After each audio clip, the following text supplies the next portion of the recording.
We've always been a dual-income family, and Mom was always career-focused, David once told me. I had taken his word for it, assuming his mom, my mother-in-law, was not that interested in family matters. My name is Mary. I'm 42 and work part-time. 8 years ago, I married David, who is 4 years older than me. Unfortunately, we haven't been blessed with children. As David said, his mom was a career woman. She's the complete opposite of me. She decides and acts quickly.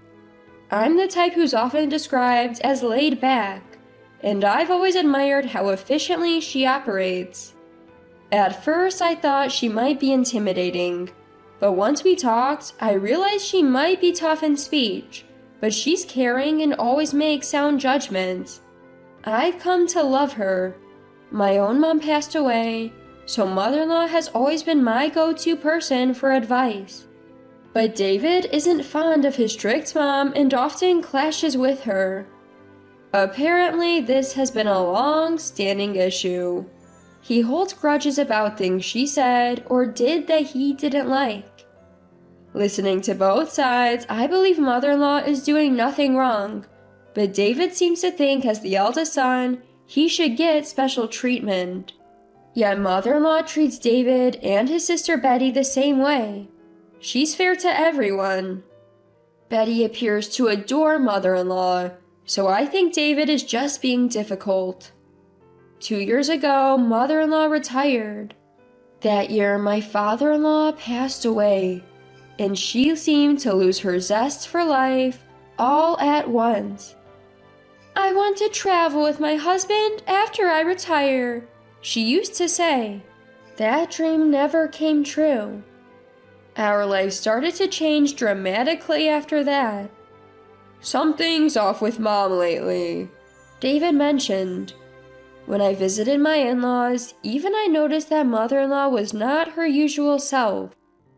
She had started forgetting recent conversations and where she had placed things. A sense of dread crossed my mind. Still, David showed no compassion for his mom. Do you think she has dementia?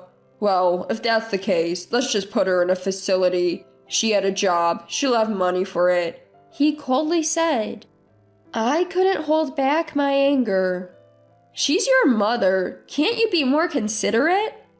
But David just scoffed. You're practically brainwashed by Mom. David doesn't seem to like how fond I am of my mother-in-law. Why don't you, Mary, take care of it then? His words left me feeling hopeless, so I reach out to my sister-in-law, Betty. Betty is a busy mom of 2. Her eldest is in college, and her youngest is in middle school. She also works part-time. I don't contact her often because I know she's swamped, but she's someone I can rely on. As soon as I reach out to Betty, she offers to take my mother-in-law to the hospital right away. Don't worry about leaving it all to me. I'll handle it from here. She says this, but I'm worried about my mother-in-law too, so I decided to go to the hospital with her. After multiple visits and tests, my mother-in-law gets diagnosed with dementia. They say it's probably because she retired and then her lifestyle changed dramatically, especially after the loss of my father-in-law. She needs a significant level of care. We all gather to talk about it, including David and Betty's husband. Surprisingly, David steps up. Why don't we move in together and take care of Mom? Betty has her hands full with the kids. We already live near my in-laws, so our life wouldn't change much if we moved in. In contrast, Betty's family would have to change school districts, which would be a big deal. So I prepare myself for caregiving. We now live together with my in-laws. My mother-in-law seems less energetic than before, but when I take her outside, her eyes light up, and she becomes more like her old self. She loves the outdoors, so it seems to lift her spirits. Thankfully, her dementia hasn't progressed much. On David's day off, I suggest going for a walk together. I'm tired from work. Why bother? The weather's nice. Why don't you go to the spa or something?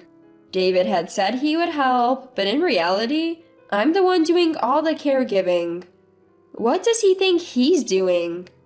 Still, the idea of going to the beach is a good one.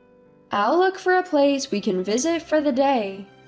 When I tell my mother-in-law, she's thrilled, so we drive to a nearby spa. We enjoy the spa and a meal, but when we get back, David is nowhere to be found. He didn't say anything about going anywhere. I call him concerned, but he doesn't answer.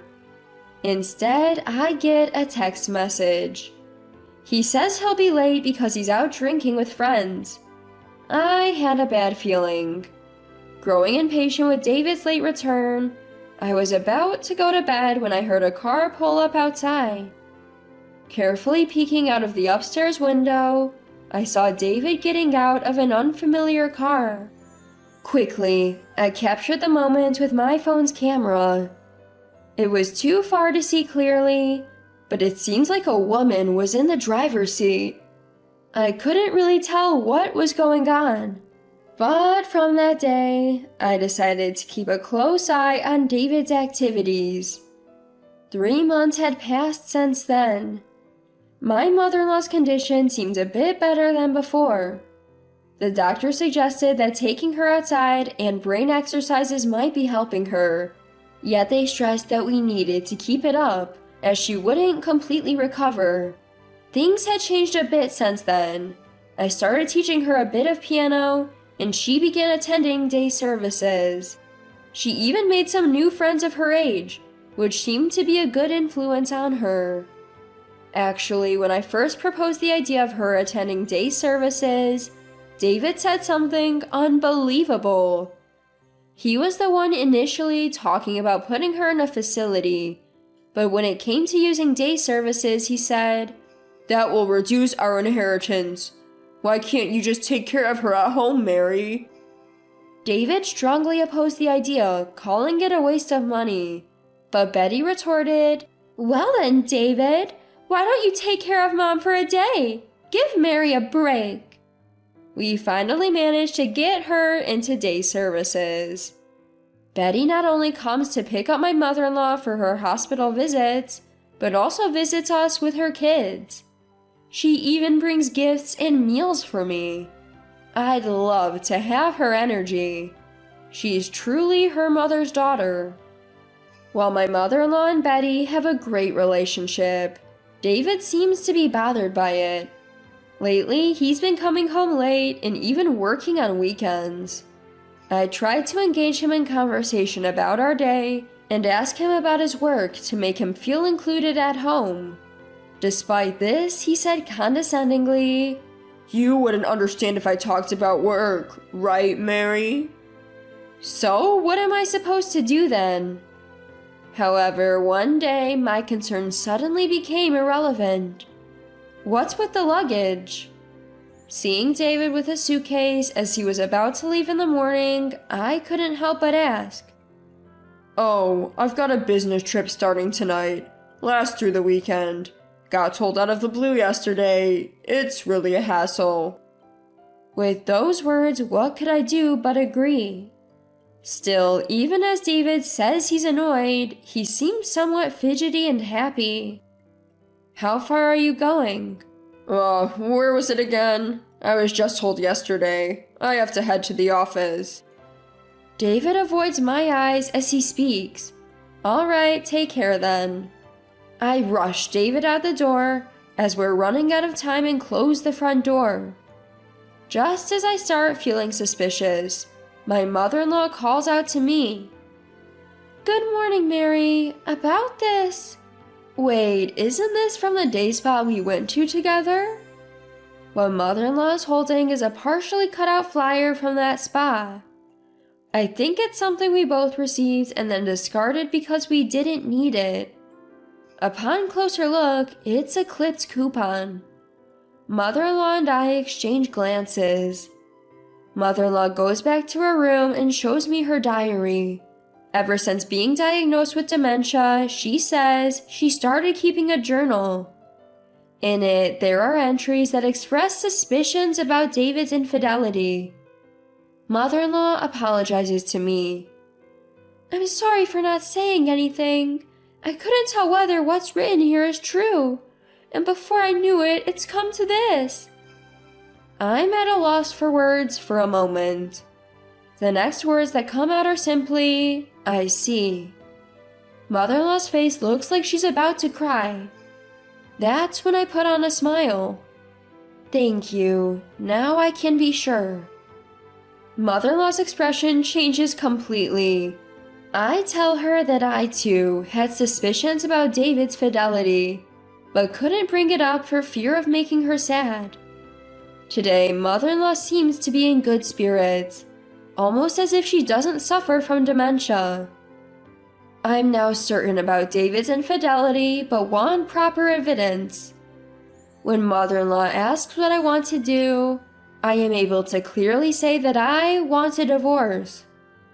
Upon hearing this, Mother-in-law starts making a phone call. About an hour later, the doorbell rings. The person who comes in is a former colleague of Mother-in-law. It turns out Mother-in-law used to work at a law firm, and this person is a lawyer specializing in divorce cases. She never thought that she'd be helping to sue her own son. I spoke with a lawyer to figure out what steps to take next. Just as we were discussing this, the doorbell rings again. It's Betty who walks in. "I'm so sorry for my good-for-nothing brother." I was surprised by Betty's deep apology, but it was comforting to know she was on my side. The next day, my mother-in-law and I head to the spa in Betty's car. There, we see the car that has dropped David off at our house several times. And then we spot David with a woman. I took photos with my camera and noticed something shocking. The woman was holding a small boy. My heart was pounding. I had previously found a child's toy in David's bag. When I asked, he said he might have gotten it while dining out with a colleague's family, and that he would return it. At the time, I took his word for it, but now I wonder if the toy belonged to this child. We gathered the evidence and went back home. I decided to go through with the divorce and set the plan in motion. First, I called the moving company. "I consulted with you yesterday. Can we move out immediately?" The company checks and says, "Yes, we can." My mother-in-law and I quickly pack our essentials, and I call another service. Within an hour, the movers arrive and quickly load up our belongings. We leave our stuff at Betty's place, and she helps us rent a monthly apartment. Betty's husband works in real estate, so he found us a place quickly. I still have one more thing to take care of. As the movers leave, another service arrives. "Is it okay to change the locks?" "Yes." My mother and I nod, and the work begins. Now David can't enter this house anymore. Since the person is under my mother-in-law's name, we don't need David's permission for anything. The next morning, I head to the detective's office early. As unbelievable as it may seem, I have to confirm this. If there's a secret child, the investigation will reveal it. I believe a wife has the right to know about her husband's situation, and so I reviewed the investigation result.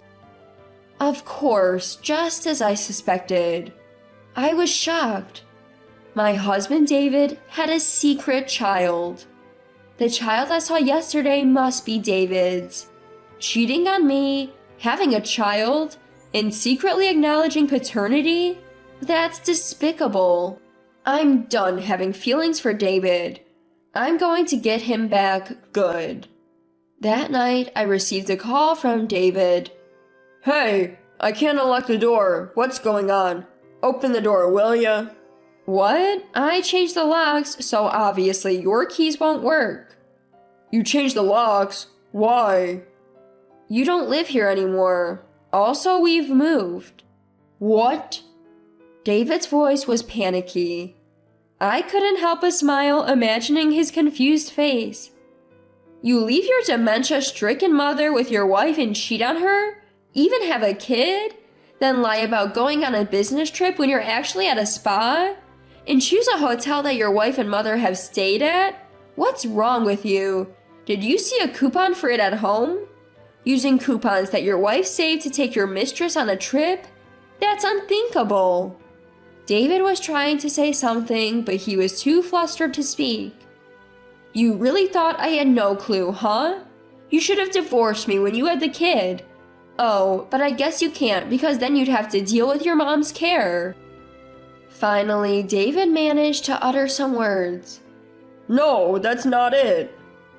His predictable response made me want to burst out laughing. At that point, my sister-in-law Betty, who was standing next to me, couldn't hold back and shouted, "Then explain what's different."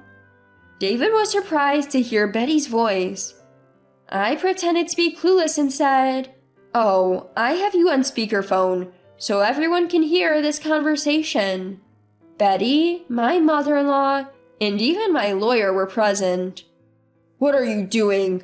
I haven't done anything. This is all a misunderstanding. I've never yelled at David before, but I couldn't help but raise my voice this time.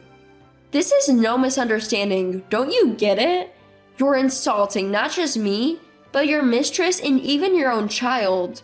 Do you plan on calling that child a mistake? David went silent. I'm getting a divorce. Do what you want after that. Wait, hold on. That's going to be problematic.